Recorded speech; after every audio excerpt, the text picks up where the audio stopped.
Screaming From The Sidelines is doing yet another collaboration with another awesome member of the Believe Podcast Network. And this is somebody whose show I was on just a couple of months ago. It is called For the Love of the Game, hosted by Aaron Tobin-Hess, somebody who, in his words, has opinions on everything under the sun, and he's not afraid to share them. So thank you for making this home and home possible, man. What's going on? Absolutely. You know what? I was looking forward to doing it. I'm shocked it took you this long, quite frankly. I'll try not to be offended that it's taken this long, but happy to jump on. And yeah, I'm a Jewish kid from Long Island. Of course I have opinions. And of course I will share them whether you like it or not, but you will be entertained. You will be entertained. Yeah, I have no doubt that people will be entertained. Anytime I can have somebody talk that's not me and spice it up, that's the goal. You said New York, Long Island, and before we get to basketball, because that is what this show is all about, I want to start off with a little love to your New York Giants. Made the playoffs, man. I mean, people were not expecting this one coming into the year. A lot of people are still doubting them, but you know what? Their opponent, the Minnesota Vikings, also have a lot of critics. So when these teams met in the regular season, it came down to the wire. Where's your confidence level at heading into Super Wildcard Weekend? Well, it's funny you say that because I was on record of betting the Giants season wins under this year. I was clearly wrong. I mean, I was a skeptic going into the year. I thought they were going to win 3 to 4 games. I didn't see a path. I didn't see this coming. Pleasantly surprised. I mean, do I think that the team is a Super Bowl contender? No. But I also see confidence between the coach and the general manager that I hadn't seen before. You got to love what they've done with Daniel Jones. As somebody who is a major Daniel Jones skeptic, it's refreshing to see. And as I actually said on my show this week, given the landscape of the NFC, which the NFC is not very good this year in comparison to the AFC, you can really make a case, and I'm trying to do so, that in terms of the scariest teams going forward in the NFC, I think the Giants may be the second scariest team in the NFC. The Eagles are banged up. Lane Johnson's banged up, and you know the statistics with Lane Johnson out of the lineup or compromised. The Eagles are not the same. They would probably be default the second best team in the NFC. I think the San Francisco 49ers, top to bottom, are the best team. I don't think it's really close, but does Dallas scare you? No. Dallas doesn't scare me. Dak Prescott is as mediocre as it gets. Does Seattle scare me? No. I mean, when the Giants played against Seattle, the Giants were exceedingly banged up, just like they had no roster, and they're getting healthy at the right time. Does Tampa Bay scare you? No, but they should scare Dallas because Dallas never beats Brady, but I'm not scared of Tampa. Really, the only team that makes me nervous is San Francisco, assuming, Philadelphia doesn't get its act together a little bit and get healthy. But it's funny you said, what my confidence level is going into this weekend. It's actually rather high. And I heard, a statistic in Vegas that, 72% of the money so far is coming on the Giants at +3, which that makes me a little nervous because, that the Giants being a favorite, or I should say a favorite for, the betting public right now, that's where all the money's coming in, being the betting darling when they've been disrespected by Vegas all year, is a little alarming, but I feel good. They played them tough. The Giants always seem to lose on 60-plus yard field goals, which makes no fucking sense. Excuse me. But I feel good. I think the team's peaking at the right time. I think they have the first or second best coach in the league right now. The quarterback's gaining confidence. Adoree Jackson's going to be back. Xavier McKinney's working his way back. Kayvon Thibodeau is getting super confident. I just, number 26 in the backfield is the best back when healthy, and he's healthy. I think I'm weirdly confident about this team for a team that I've not been confident about all year. I can't blame you for the lack of confidence, though. I mean, I don't think anybody expected it. It was like a 4-1 start, 6-2, just crazy out of nowhere. Obviously, Saquon has had a career resurgence. The last question I'll ask you on the football front before we move into hoops: has Daniel Jones earned himself another year as a starter? I think he's going to get a 3-year deal, like one of those, 2 guaranteed 3-year deals. Yeah, you know what? And I'm not super high on him, but if you look at the landscape of the quarterback position, especially in the NFC, Brady and Rodgers are in their own category.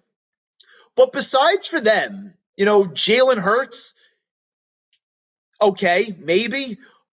Who else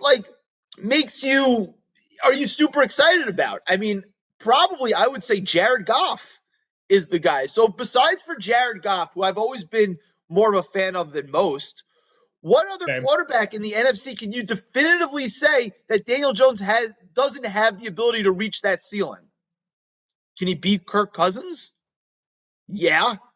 Yeah, hopefully he's better than Kirk Cousins. Like, can he beat Dak Prescott? Yeah, I don't have a particularly high opinion on Dak Prescott. So I feel like, the draft gets so super weird with quarterbacks, right? I mean, Ryan Russillo had the statistic that 3 out of every 5 first-round picks kind of flame out. Like, Daniel Jones is not a flame out, right? So if the coaching staff is going to be intact, and you hope Kafka doesn't get a head coaching offer somewhere else and he stays at the offensive coordinator, and Brian Dable is going to be intact, ride it out. And obviously, I think he's going to get a bigger number than you expect, but at this point, I don't think the Giants have a choice unless they want to go with another stopgap like Aaron Rodgers if he becomes available. I'm not really sure I want that because Aaron Rodgers is a diva. So a 2-year deal, with the option for the third, basically like a 3-year deal, 2 years is going to be guaranteed. I think that's a very fair contract. I'm curious to see if on the open market he's going to get more than that, but time will tell. I can't focus too much on that right now because they have got a playoff game to win, and I'm sure a lot of what's going to happen in that respect is going to be based off of how he performs in the playoffs. But right now, I'd feel comfortable with him being the starter next year for sure. And that's kind of crazy to say, given that if we had this conversation 1 year ago, a lot of people would have said, not a chance. 1 year ago, hell. No way. 4 months ago, no chance. So that is the lowdown on one New York team. Let's move into the other New York team that you are the bane of my existence. The bane of my existence.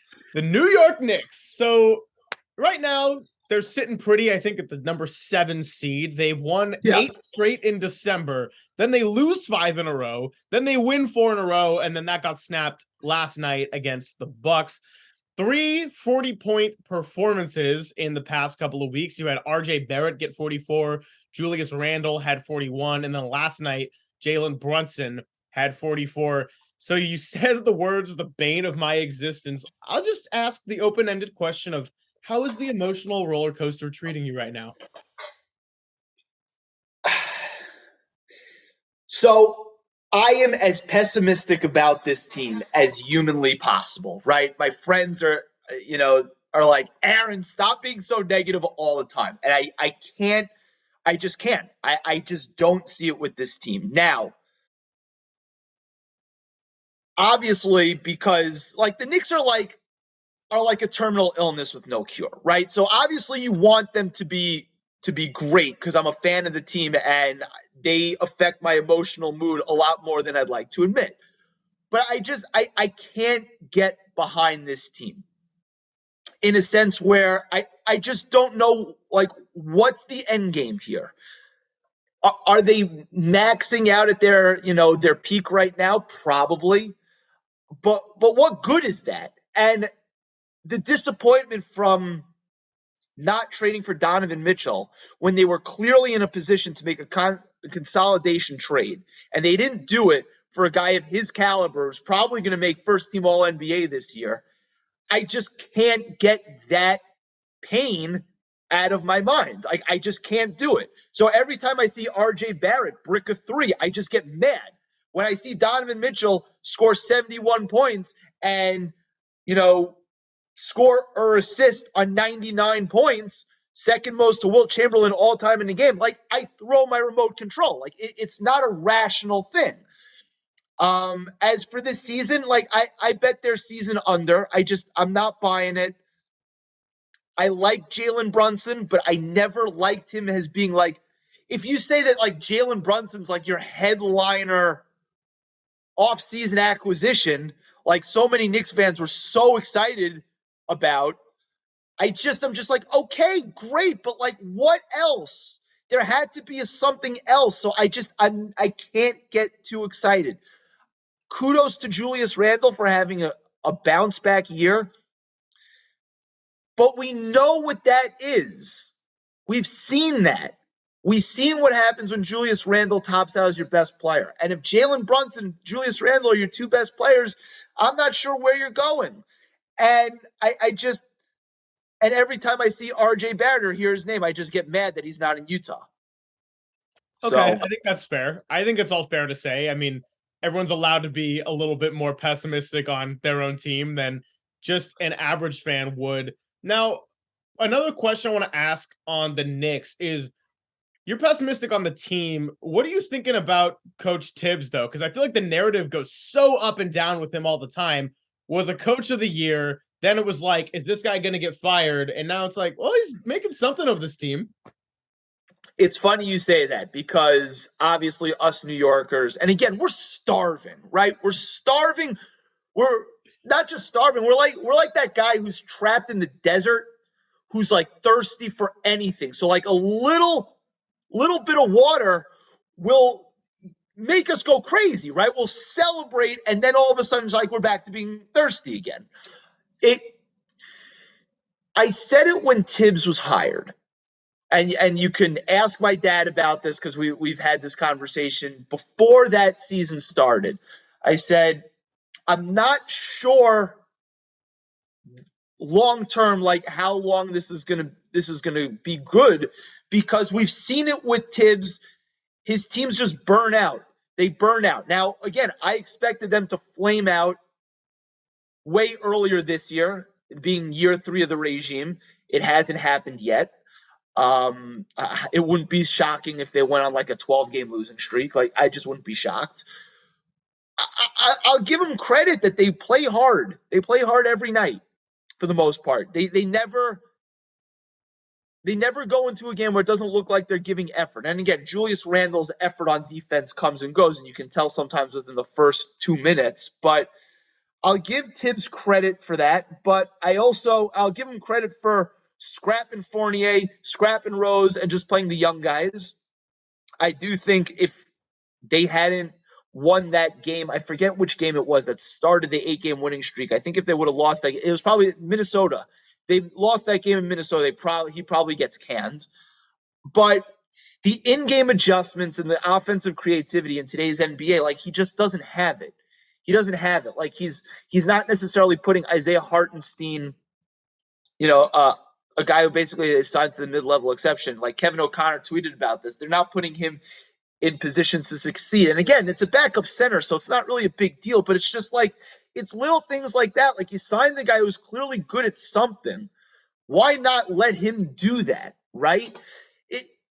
Just the offensive creativity is not great. I mean, they don't pass the ball and they don't cut. Unless Jalen Brunson is like breaking down a defense or coming off a pick and roll, I just don't see.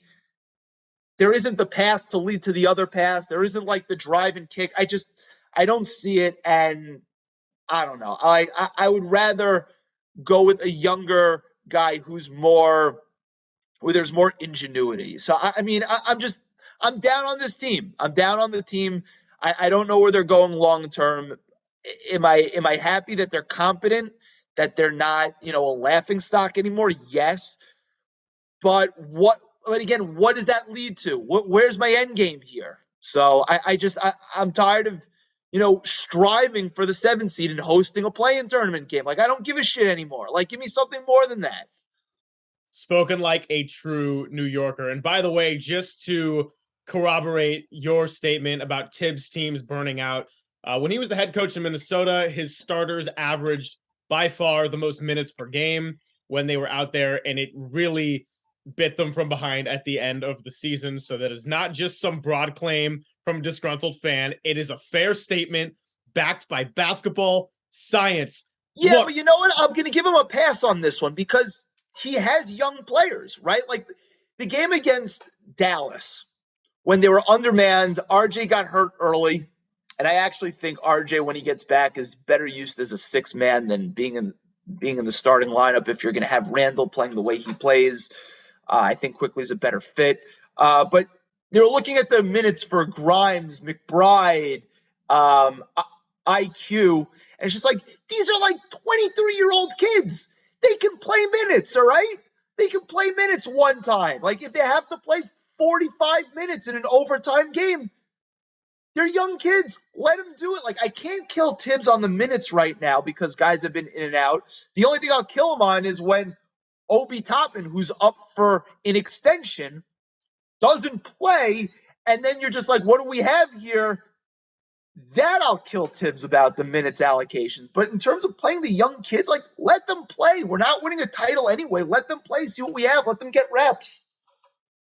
all right, I am way less qualified than a therapist, but I am much cheaper. And I hope that it will improve your well being if we talk about other teams that are struggling and that I am concerned about. And the first one I want to get to. Yes. By the way, sorry about being long-winded. I mean, obviously, you struck a chord when you talk about the Knicks. It's a trigger. Like it's just like things just start going and yeah. Anyway. Hey, there is no need for apologies. You are my guest. I am on your time, and we're here to just let it all out. So, going back to struggling teams, though, the LA Clippers, it's hitting a point now where it's been a little too long in this Kawhi Paul George era. And yeah, I know Kawhi missed the whole of last season, but it's like for 3 years now, we keep hearing, oh, when this team is fully healthy, or like it's a roster built for a championship run. Look, when those two are out there together this year, they're 9-6, which is okay. They've lost 4 of their last 5. And then the most recent appearance they made together, they got embarrassed by the Nuggets, who are not exactly known for their defense. The West is too good this year to be a solid team. You're not winning 3 playoff series with good defense and inconsistent offense. I mean, maybe you win 1, but is it right to be just over this team if you are a fan of the Clippers or just a fan in general? Wait, the Clippers have fans? They're Brooklyn Nets West. That's a fair point. Nah, the Clippers thing, it's interesting because, you know, as my guy Ryan Russillo said, when you had the opportunity to get Kawhi and Paul George, like every front office is going to do that, right? Every single one. Kawhi was coming off an unbelievable finals run where he was the finals MVP. Paul George has been, you know, he was a top 5 MVP candidate in Oklahoma City one year. Like, you do it, right? If that's the opportunity, you do it. The problem is just like we've seen it over and over again. And the parallels to the Nets are eerie because when you hand your franchise over to certain guys who are basically going to dictate all terms, unless it's Steph Curry, Giannis, Nikola Jokic, or Luka,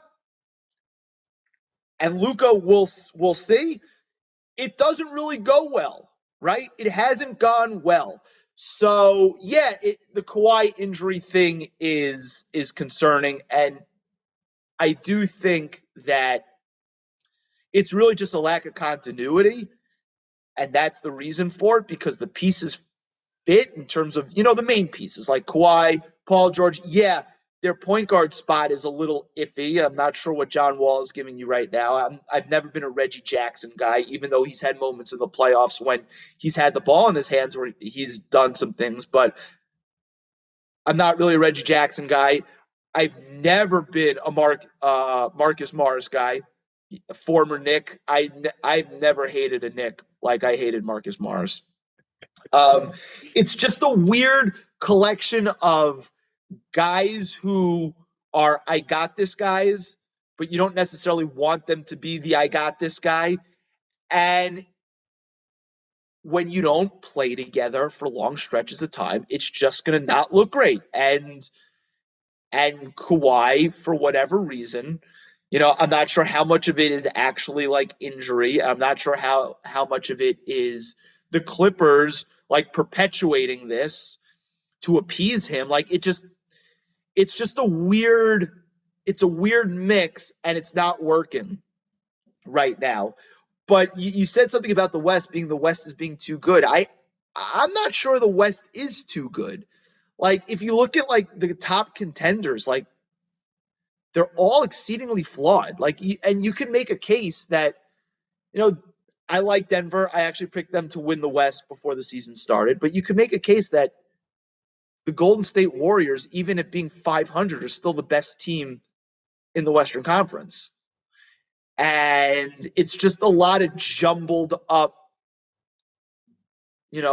slightly above average to good teams. But when you're jockeying for seeding, and these teams are beating up on each other, like you're not going to be able to climb. So the West is really interesting. I'm not really sure what to make of the West, but if they're not going to play together and they're not going to get reps together, like I don't see how they can all of a sudden turn it on in the playoffs, because it's not like they've had tremendous playoff success together. Like they made the conference finals once. Okay, like that's you want a medal? Like congratulations. I'm not sure. I'm not sure if you don't get the reps in the regular season that the continuity is going to be there. Oh, I would totally agree with you. And I guess that's a really interesting point you make on the West. Like, it is true that this year so far, we're not seeing the level of dominance of like what the Warriors had for a 5-year stretch. Like, that's not present right now. But I guess on the other hand, there's a lot more parity. So there's a lot more teams that have playoff potential. I mean, like the Sacramento Kings are now a competitive team that has a real chance to make the Yeah. playoff. So at some point, you got to turn it around enough to get in the playoffs and get your act together. Now, is it true that there's any one force right now that will completely stonewall the Clippers? Not necessarily on paper, but I'm not liking Only the Nuggets. The Nuggets is the only team, and probably the Warriors, but the Nuggets is the team that when the Clippers see them, the Nuggets just wipe the floor with the Clippers always. They're not scared of the Kawhi mystique. They don't really give a crap about Paul George and his personal accolades. The Nuggets are the one team the Clippers don't want to see under any circumstance. Well, we're going to get to the Nuggets in just a bit, but I want to talk about one more struggling team in the West, and that is the Phoenix Suns. Okay, so the obvious with them is that without Devin Booker, they're a lot worse, but it's kind of seeming like it's going a little deeper than that, because yes, they looked so good to start the year. I mean, they were so good. They were top of the West at one point. Do you see a world still in which Booker and Cam Johnson return? Maybe they get something for Jay Crowder, who's been sitting out, and then they become that team once again with championship hopes. I mean, like, is this idea too far-fetched? I think their title window is completely closed. I think it's completely closed. I'm not sure you can ever recover from losing the way they did in game 7 last year and then expect to just like come back, right? They were a couple of plays away from winning the finals 2 years ago. But what's changed since then? They've had a heartbreaking loss. Chris Paul is clearly not the guy he used to be. Like I maintain that Chris Paul was the engine behind the Suns revival. Like if you look at Devin Booker's career before Chris Paul got there, whole lot of stats, not a whole lot of wins. I know they had that one run in the bubble to maybe get close to the playoffs and fell just short, but Chris Paul transformed Devin Booker's career, and Devin Booker's obviously taken that tutelage and run with it. And when he's out, it's looked bad, especially because Chris Paul can't be the guy night in and night out anymore. He just can't. Like, it's year 18. Not everybody's LeBron James. Even LeBron James can't be expected to do what he's doing for much longer. And they're just in a weird spot. They've got the Jay Crowder weirdness. Cam Johnson's hurt.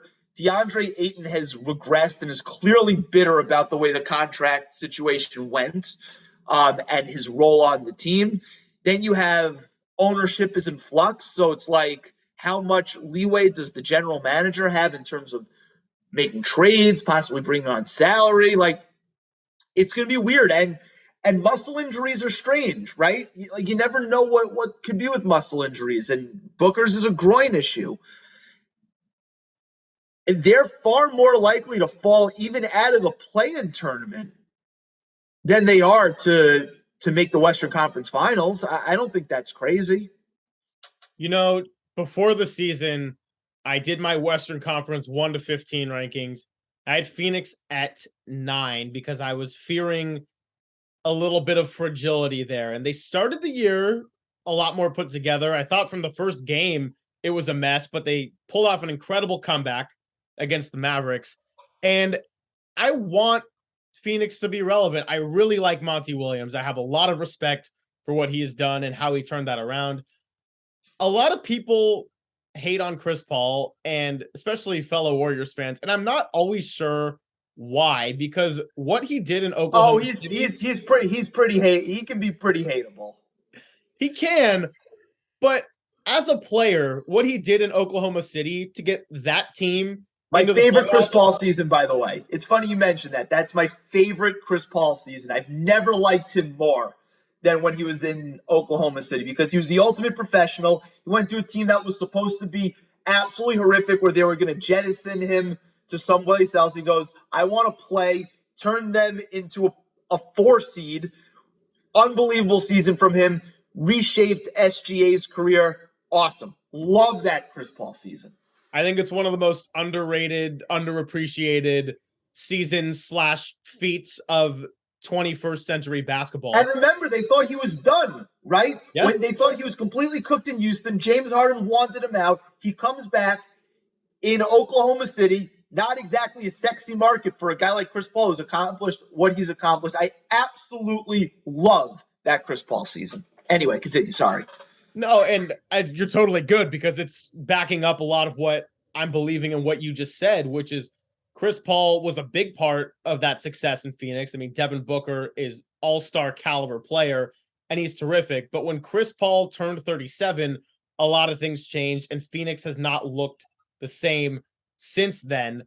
I would like to move to a team we've spent some time talking about already. They currently are tied for the best record in the West and have the 1 seed.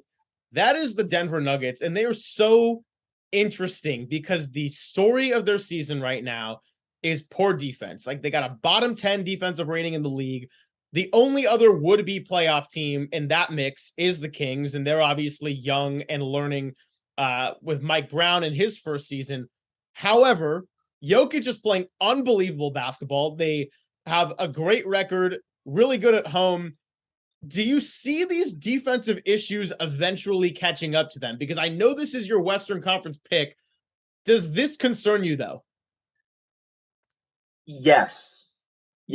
And part of the reason why I'm rooting for the Nuggets, even though I'm a Knicks fan, I'm a sort of born-again Bucks fan because I'm the biggest Giannis guy on the planet outside of Milwaukee. But the reason I'm rooting for the Nuggets is part of the reason why I loved rooting for Giannis, right? Because they said Giannis could not win, right? Playing the way he plays. And then all of a sudden you're just like, no, this guy's great, and greatness tends to rise up. They talk about Jokic and his defense, and I think sometimes it comes and goes. Like, I think he's a little bit better defensively in terms of being in the right position and being smart than he gets credit for. But there's always going to be questions about if, in today's NBA with the pick and roll the way it is and people attacking switches and attacking mismatches, can a guy like Jokic, who's not a stalwart at defense, if he's your center, can you win a title, right? And I obviously think Jokic could easily be the best player on a title contender, right, on a title team. but their defense is a little concerning. It is, because if you're going to go against teams like the Warriors or the Grizzlies, dynamic guards like Steph and Ja Morant, who are going to try and put Jokic in the pick and roll blender when it push comes to shove. Not sure how that's gonna play out. And I really want the Nuggets to make the finals just to validate Jokic in that respect. But no, it is concerning. It is concerning. Regular season, we've never seen such a distinct difference between regular season basketball and playoff basketball. And my fear of the Nuggets is they're just an awesome regular season team that can't do the things they need to do in the playoffs to win at the highest level. But I'm rooting for them. I really am. I'm a big fan of Denver as well, and I would love to see them get success. I think that's a really great take. I'm not going to bring the Warriors into it because they're really strange in that when they're at home, they look like they're set to repeat, and when they're on the road, they look like they want Victor Wembanyama in the sweepstakes. Um, but the Grizzlies is another fun one to bring up because they have the same record. They're both 27-13, but they, meanwhile, have the best defensive rating in the league. It's them, number one, and the Cavs, number two. And on top of that, they haven't had some of their main guys for chunks of the year. I'm not calling them perfect by any means, but it's two teams that have played very, very different modes of basketball with the same record and potentially fighting for that bid out of the Western Conference. Yeah, no, Memphis is another interesting team in a sense where are they going to have they need to upgrade the Dylan Brooks spot, right? There's just too many moments, and you love what Dylan Brooks gives a basketball team in a sense where he's just tough. He's that pain in the ass that you don't like to play against, right? He'll get in your ass defensively. And you want him to continue to do that, so you live with some of the shot selection. But ultimately in the playoffs, that shot selection just murders you, right? So Memphis is going to be an interesting team to see what they do. But yeah, as for the Nuggets, I mean, Jamal Murray is the question mark. And I've said this for 2 years now. Jamal Murray's good. I'm not sure he's good enough to be where the Nuggets really want to be. And if they could use Jamal Murray to upgrade that spot, I'm not sure who's available now, but I always thought if they had Jamal Murray and if they had Bradley Beal, for example, instead of Jamal Murray, at a time I thought that was a bit of an upgrade, right? He's the question mark to me. And it's unfair because he's coming off, he's still getting back from a knee injury and it takes him 2 years to get back. So, but he to me is the linchpin.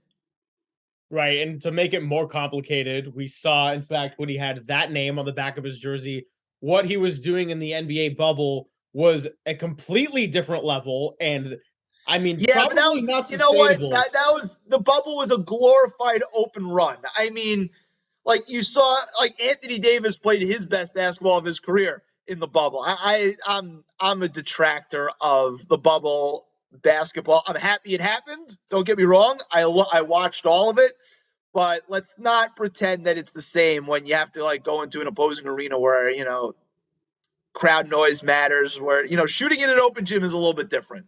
But anyway, the bubble was beneficiary to a lot of young teams and young players, and that's not to detract from their talent level, but it is true when you're looking at the history. The Celtics were young, the Heat were young, the Nuggets were young, Clippers flamed out in there, which was a little bit strange, but anyway, against those Denver Nuggets. Denver Nuggets. Yeah. Pandemic P. 2 3-1 comebacks in a row. It was pretty special to watch. So, couple more questions for you. It is All-Star voting season. Votes are racking in. We're going to get the starting lineup soon. And I'm just curious if you could rattle off your 10-man starting lineups, 5 in the East, 5 in the West, because what's going to factor into your decision? Are we talking wins, total games played, how great somebody's been at their peak, or something else I haven't even thought of. I want your 10 guys. It's funny. I actually did this on my last week's show. But there's no exact formula. It's kind of like you have to take that all into account. Availability is important. Obviously, I value teams that win, right? If you're going to just be a good stats, bad team guy, I'm not with it. Obviously the individual performance. And I also just, it's all that. It's all that jumbled into one. You're not always going to be consistent in terms of how much credence you give to one aspect of it to another. So yeah, it's kind of just by feel. It's not like algebra, right? Where it's an exact science. But I think in the East, I've got Donovan Mitchell and Tyrese Halliburton as my starting backcourt. And I mean, picking between Tatum, Durant, Giannis, and Embiid for 2 spots is exceedingly difficult. 3, right? 3 spots. And right now I have Durant, Giannis, and Embiid. Jason Tatum's on the outside looking in. I think Giannis is the best player in the league still, so he gets the nod. I do like rewarding traditional centers. I think the position has been unfairly marginalized over the years, so I like to reward Embiid. Also, he's leading the league in scoring, and Philadelphia is really good. And it came down to Durant versus Tatum, and I think just Durant's longevity, what he's accomplished, I'd give him the nod there, but he just sprained his MCL. He's out 2 weeks, but really tough, but I give it to Giannis, Durant, and Embiid. And in the West, I got Curry and Luka. Hard to argue there. I mean, I know Curry's missed a couple of games, but he's Steph Curry. He's the reigning Finals MVP. When in doubt, go there, right? I think Steph Curry's still the second best player in the league. And for the forward spots, I've got Zion. I'm gonna give it to LeBron as much as I don't want to, but he's been absolutely sensational lately. LeBron, Zion, and Jokic. Okay, I like that a lot. I think the picking 3 of 4 of that front court in the East, really hard task. I've been all over KD since the start of the season, so really bummed to see him miss 2 to 3 weeks with that sprained MCL, because just the way he has buckled down and been a big part of this Nets turnaround. I mean, he and Jacques Vaughn, they went from the biggest mess in the entire league to a team that now should be taken seriously. I'm curious to see how they do without him, because he's quietly shooting like 59% from mid-range. Crazy. Absolutely crazy. The efficiency that he's had with the shots that he shoots is nuts. Unbelievable. And he's also quietly scoring almost 30 points per game. So, yeah. And it's funny you say that, because he hasn't had, like, you've seen all these monster individual performances. Like Luka got 60, Giannis got 55, Donovan Mitchell 71. Like Embiid's going for like 44 and 12, and nobody even bats an eye. Like Durant hasn't even had that one game yet where he goes crazy, and he's still 28, 29 a game, shooting 57% from the field. It's nuts. It's absolutely nuts what he's doing. Yeah, coming off that Achilles injury, leaving Golden State, and continuing to keep that level of greatness should always be recognized. I think another guard who I wouldn't necessarily replace Steph or Luka, because that's really hard to argue, but I do respect Shai Gilgeous-Alexander a lot for the season he's had. And Ja Morant, right? Any 4 of those guys could start. Yeah. No, it's the West is those guards, and they don't even have Donovan Mitchell in that mix anymore, and it's still as tightly packed as it is. I mean, I don't think De'Aaron Fox is close to the starting caliber of an all-star, but I hope he gets in. Too. I hope he gets in. I named all 12. I went through starters and reserves. De'Aaron Fox is on my team. So is Sabonis. Yeah, well, Sabonis I think should be the one. If there's one king to get in, it should be him. But yeah, he didn't crack the top 10 in voting, and everybody was like freaking out about that. And I Yeah, saw number but 10. NBA fans are stupid. Like Yeah, Austin Reeves has votes. Like we can't take these people seriously. I'm like the biggest Kevon Looney fan ever, and I'm like, he's number 10. That's hilarious. Like it's not gonna get Yeah. in over Sabonis, but yeah, I like how fan vote gets a tiebreaker too in this say of things when NBA fans will just pick whoever they want. Yeah. I mean, Derrick Rose is still getting votes. I mean, what are we doing here? God bless him. Okay, the last question I want to ask you, because I know this is a big part of your weekly routine. Big fan of the Peloton. I just had a workout today that kicked some ass. So, what's your next Peloton workout going to be? I did a ride tonight. I did 45 minutes hitting hills with Alex Toussaint, my guy. He's got great energy. Um, I'm a little bit of a workout nut, as I'm sure you've probably figured out. On days where I don't have so I play basketball and tennis at least once a week each, right? So on days where I do that, I won't do a 45-minute ride, but I like to do a couple 45-minute rides during the week, and I basically pick it on music and what I'm feeling. Alex is generally a go-to guy. Club bangers always slaps. His energy is awesome. I love the guy.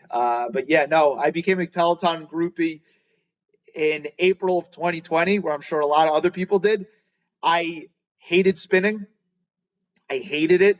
In fact, I had an ex-girlfriend who took me to Soul Cycle a couple of times, and I was miserable there. But no, I love it. Peloton, you hooked me. You hooked me. You got me good.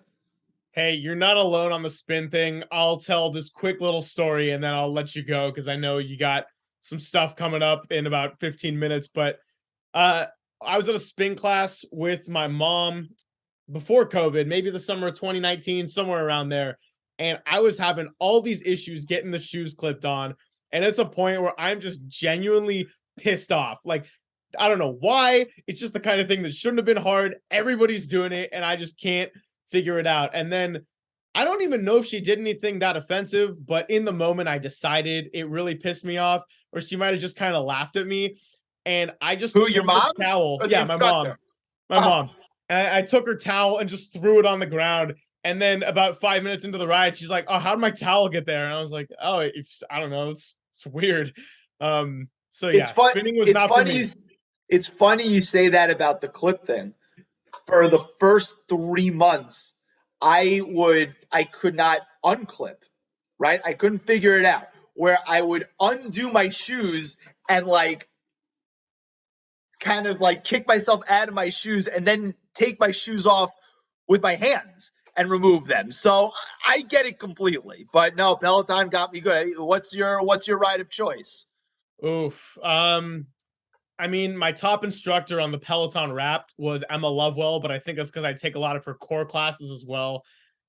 Big fan of Leanne Hainsby and Kendall Toole, but Alex, your guy, does have some killer energy. Uh, Kendall will just, I mean, I won't go too deep into this because I'm sure our listeners are like, dude, I don't care. But I love the way I they go hard. absolutely love Kendall for, I'm sure, reasons that everybody can figure out. But if you really want to get your ass kicked, Olivia Amato is by far the toughest, whether it's 10-minute abs or her hitting hill classes. Like, she does not mess around. And for somebody who has the stature that she has, she is so difficult. And what makes me laugh about it, and I'm not laughing in the moment because I'm breathing so heavy, is that she never sweats. She doesn't sweat. And I'm like pouring sweat. I'm just like, you're torturing me. I'm sweating profusely. You're narrating the entire class, and I hate your guts, and I also have a crush on you at the same time. Dude, it is I might just have all our listeners respond in with favorite Peloton instructor, and I'm gonna force Believe into doing a poll on Twitter or something, because I feel like we could go down the rabbit hole all day with fun moments there. COVID hooked us all on Peloton, but Did um I mean, yeah, man. Thank you for coming on the show. Dude, I'm this glad was we got to great. do it. And Anytime. You know what? Anytime. I absolutely love the collaboration. I hope that we'll continue the home and home stretch where we scratch each other's back, and it's great. It's wonderful. can't wait.